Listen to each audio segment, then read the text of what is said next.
Well, my father was a Japanese prisoner of war and he was on the death railway, and I realised at a certain point that this was the book I had to write if I was ever really to write another. It became this mountain that I had to climb, and really I spent a lot of time thinking I was writing it. I was really 12 years on this, but looking back I think I was also trying to elude it and avoid the task of it, because it was so difficult, because in one way it was about all the things I carried within me growing up with this man who was very loving but also deeply affected by what had happened. He did tell stories, but they were a certain sort of stories. They were comic stories but tinged with a great compassion and pity. But he was also a very sick man. He was a man who often couldn't eat. He was a man who didn't really drink because he used to get very ill, and he was always thin. And we were brought up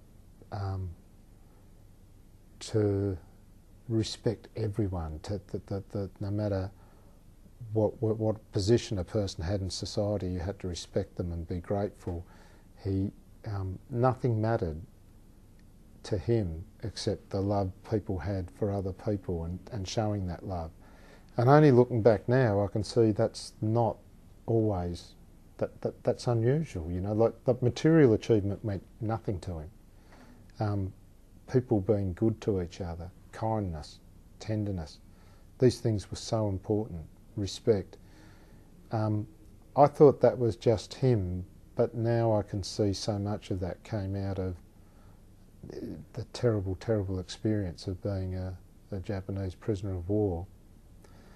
And at some point, I guess there were two great things in my life. I was a writer and I was a child of the death railway, I guess. And I had to walk between those two things on a tightrope and hopefully make it to the other side with a book, you know, that would somehow express all these things I carried within me.